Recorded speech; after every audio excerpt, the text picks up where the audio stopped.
Hello everyone, আসসালামু আলাইকুম। আপনারা সবাই কেমন আছেন? আশা করি অনেক ভালো আছেন। আলহামদুলিল্লাহ আমি অনেক ভালো আছি আপনাদের দোয়ায়। আজকে হচ্ছে আমার চোখে সেলাই কাটবে। ঢাকায় যাইতেছি আমি আর আমার ছোট বোন। আগে পরে হচ্ছে আমার ফুপি, আমার আব্বু গিয়েছিল, কিন্তু আজকে আমি আর আমার ছোট বোন যাচ্ছি, কারণ সবারই কাজ আছে বাসায়। আর আমাকে হচ্ছে আমার আব্বু একা অত দূর যাইতে দিবে না, এজন্য হচ্ছে আমার ছোট বোনকে সাথে নিয়ে যাচ্ছে। বর্তমানে আমার চোখের একদমই বাজে অবস্থা, আমি ঠিকমতো তাকাইতেও পারি না। চোখ দিয়ে এক চোখ দিয়ে পারি তাকাইতে, আর এক চোখ দিয়ে ভালো মতো তাকাইতে পারি না। ঘুমের থেকে উঠেই হচ্ছে ফজরের নামাজ পড়ে আমি চলে আসছি, কারণ এই জায়গা হচ্ছে ভালো মতো স্পিড বোট, তারপরে লঞ্চ তো 8টার আগে ছাড়বে না। আর আমার যাইতে হবে 10:30 11টার ভিতরে, ঢাকা ধানমন্ডি থাকতে হবে। তো যাই হোক, আমি হচ্ছে এখানে দাঁড়াইছিলাম, দাঁড়াইছি, আর আসে না স্পিড বোট। ওই পারে একটা গেছে, ওই পারে থেকে লোক নিয়ে আসবে, আবার পরে হচ্ছে এই পারে থেকে বইরা নিয়ে যাবে। কি কত কত মানুষ যে হয় বলার মতো না। আমি যখন চোখ অপারেশন করছি আর যখন আমি পারাপার হয়েছি, তখন হচ্ছে অনেক বেশি তেলের সংকট ছিল, তো এই জন্য ওই প্রবলেমটা হয়েছিল। এখন হয়তো বা সব কিছু হয়ে গেছে, কারণ আমি অনেক দিন যাবত ঢাকায় যাই না। তো ভবিষ্যতে কখনো যাবো কিনা তাও শিওর না, কারণ আমাদের ঢাকায় আমার একটা মামা থাকে, তাছাড়া আমাদের ওইরকম কোনো আত্মীয় নাই। তো এই জায়গায় হচ্ছে আমরা ওয়েট করতেছিলাম স্পিড বোট কখন আসবে, কখন যাব। আর লঞ্চে যে যাব, লঞ্চ সেই 8টা বাজে ছাড়বে, আবার লাগবে 1.5 ঘন্টার মতো যাইতে যাইতে, এই জন্য আর কি। তো এখানে এই যে দেখুন একটা স্পিড বোট আসছে, আমরা কিন্তু আগের থেকে টিকিট কাইটে বসেছিলাম। তারপরও দেখি কি, যারা টিকিট না কাটছে তারাই আমাদের আগে দৌড়াই গিয়ে স্পিড বোটে উঠে ফেলছে। এখন লাগছে একটা সংঘর্ষ।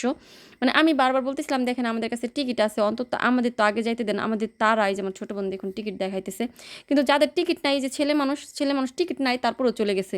তারপরেও তারা নামতেছে না। এই যে মানে যে স্পিড বোট চালায় সে হচ্ছে মানে বলতেছে যাদের টিকিট আছে তাদেরকে আগে যাইতে দাও, তাদের আর তোমরা নামো, কিন্তু তারা নামতে রাজি না। তা সেও আর কি যাইতেছে না।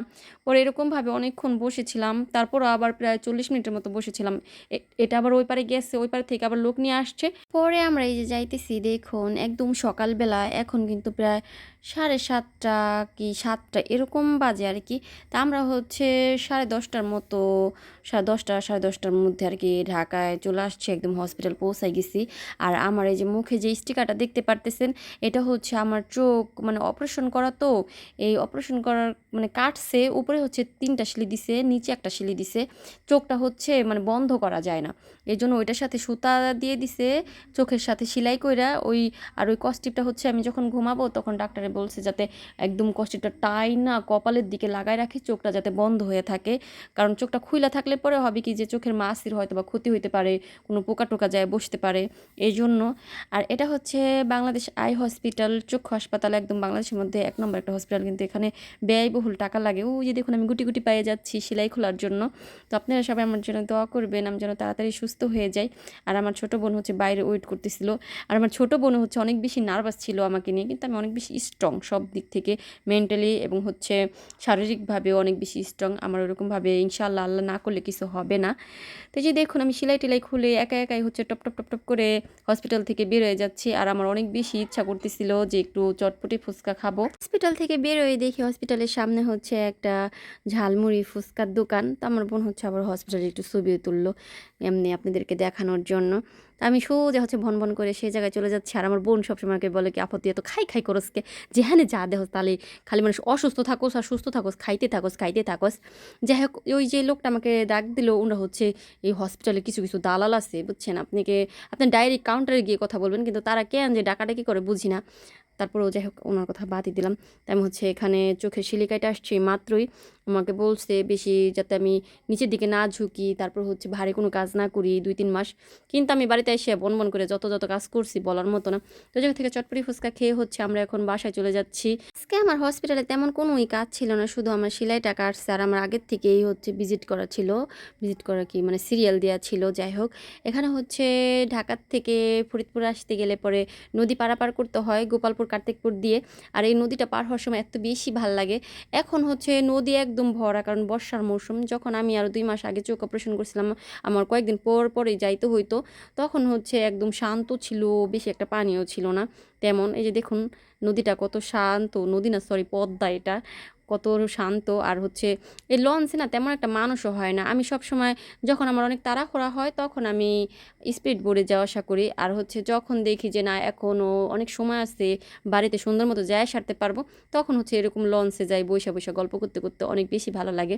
যাই হোক, এই যে দেখুন বাসায় আসার পরে হচ্ছে আমি গোসল করছি, মানে আমার ছোটো বোন আমাকে গোসল টোসল করাই দিচ্ছে। আমি কিছুদিন আমার ফুপিদের বাসায় ছিলাম, ভালোই অনেক দিন ছিলাম। থাকার পর হচ্ছে আমার ছোটো বোন, আমার ভাবি খালি বলে বাসায় আসো বাসায় আসো, মানে ফুপিদের বাসায় আর থাকতে হবে না। পরে আমি বলছি ওদেরকে করাল করে বাসায় আসছি যে যদি আমি বাসায় যাই আমার কিন্তু যত্ন করতে হবে, কারণ আমি বালতি পরাইতে পারবো না, পরে হচ্ছে আমি মাথা ঝুঁইকে গোসল করতে পারবো না, আমার গোসল করা দিতে হবে। মানে গোসল করা দিতে বলতে আমি সিঁড়িতে শুয়ে থাকি, আমার মাথায় আর কি শ্যাম্পু ট্যাম্পু করে দেয়, পরে হচ্ছে চুলটা একটু ধোয়াই দেয়। মানে চোখ অপারেশন করা কিন্তু অনেক ঝামেলা, যত্নের প্রয়োজন আছে। কিন্তু আমাকে ওইগুলো করে দিলে কি হবে, আমি কিন্তু এমনি সব কাজ করি বাসায়, মানে অনেক পুরপুর পুরপুর করি। আমি এক জায়গায় কখনো 5 মিনিটের বেশি বসিই না, আমার একদম অসহ্য করা লাগে। আর আব্বু আজকে কয়েকটা পাট নিড়ানের কিস্সান নিছে আমাদের জমিতে আর কি। আর আমাদের হচ্ছে কতগুলা কালিজিরা হয়েছিল এই ভিডিওটা যখন করছি আর কি তখনকার সময়ে। এখন তো পাট টাট হয়ে একদম সবাই নিয়ে ফেলছে। তো ভিডিওটা ছাড়তে ছাড়তে আমার হচ্ছে একটু লেট হয়ে গেছে, এই জন্য আর কি, যেহেতু আমি অসুস্থ ছিলাম ভিডিও এডিট করতে পারি নাই। এখন আলহামদুলিল্লাহ আপনাদের দোয়া অনেক বেশি সুস্থ আছি। তো আমার আব্বু হয়েছে ফোন দিছিল চকের থেকে যে তাড়াতাড়ি শরবত বানাই নিয়ে আসেক। তো আমার ছোটো বোনও যাচ্ছে আমার সাথে, আমিও যাইতেছি। আমার রোদের ভিতরে যাওয়া ঠিক হয় নাই, তারপর আমি যাইতেছি, কারণ আমার বাসার ভিতরে একদম দু মাইট কাশে ভালো লাগে না। আর আমি নিজে দেখাচ্ছিলাম ওই মাথার থেকে এই শেষ সীমানা পর্যন্ত হচ্ছে আমাদের ফসলের জমি। এই জায়গায় হচ্ছে আমার আব্বু, আমার দাদু আগে ফসল করতো, তো আমার দাদু তো মারা গেছে, এখন আমার আব্বুই করে।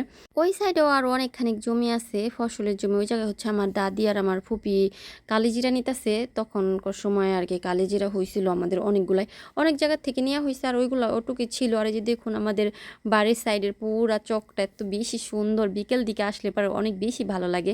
আমাদের এলাকায় কিন্তু দেখার মতো ঘোরার মতো অনেক সুন্দর সুন্দর জায়গা আছে, মানে পরিবেশ অনেক সুন্দর মাশাআল্লাহ। আমার কাছে আমাদের এলাকা অনেক বেশি ভালো লাগে। তো কি ধুমারতির ভিতরে দেখুন কালিজিরা বাইরেইতাছে। তা আমি হচ্ছে আমার ফুপির জন্য, আমার দাদির জন্য শরবত বানিয়ে নিয়ে আসছিলাম। আমার দাদির আর ফুপিরে হচ্ছে শরবত দিয়ে, ওই যে আমার আব্বু তারপর হচ্ছে আমার 2টা কিশান নিছে, ওনাদেরকেও শরবত দিতে গেছিলাম আর কি। পুরো এক জগ শরবত বানাই আনছি ওনাদেরকে দিয়ে। পরে হচ্ছে আমি বাসায় চলে যাব। আমি চকে আসার পর আমার আব্বু খালি বলতেছে তুই আসছা কেন বাড়িতে যা, তুই আসছা কেন বাড়িতে যা, তাড়াতাড়ি বাড়িতে যা, বাড়িতে যায় ফ্যানের নিচে শুয়ে থাকগা। আমার আব্বু হয়েছে এরকমই, আমাদের মানে আমি, আমার বোন, আমার ভাবি, কখন আমরা চকে পাতারে গেলে পরে যে সবসময় এরকম করে, তারপর আমি জোর করে যাই, কারণ আমার আব্বু কষ্ট করে একা একা আমার ভালো লাগে না। তো এই জায়গায় হচ্ছে যে দেখুন পেঁয়াজ দানা তুলে নিয়ে গেছে, আর হচ্ছে কতগুলো পেঁয়াজ রাখছে। এগুলো আমাদের না, আমাদের জমির পাশে হয়েছে, কারা যেন লাগাইছিল। তো দেখলাম সব চকের ভিতরে সব হয়েছে ফসল উঠে গেছে, নতুন করে পাট লাগাইছে। তো আমাদের পাট নিরাইতেছে কিষানে। পর হচ্ছে এই জমির সাথেই হচ্ছে কারা যেন মাত্র দানা পেঁয়াজ মানে দানা তুলে নিয়ে গেছে, মানে একদম নামই হয়ে গেছে আর কি, পেঁয়াজগুলো উঠাই নিতেছে। তখন আর কি পেঁয়াজের বেশি একটা দামও ছিল না, এখন আবার মোটামুটি মনে হয় একটু দাম হলে হইতে পারে। আর এই যে দেখুন কি সুন্দর সুন্দর ফ্রেশ সুগন্ধি কালিজিরা। কালিজিরাটা মানে ঘরোয়া কালিজিরা, তো এত সুন্দর একটা স্মেল, অনেক ভালো লাগে। আর একদম টাটকা টাটকা মাশাআল্লাহ। আমাদের এখনও কিন্তু অনেক কালিজিরা আছে।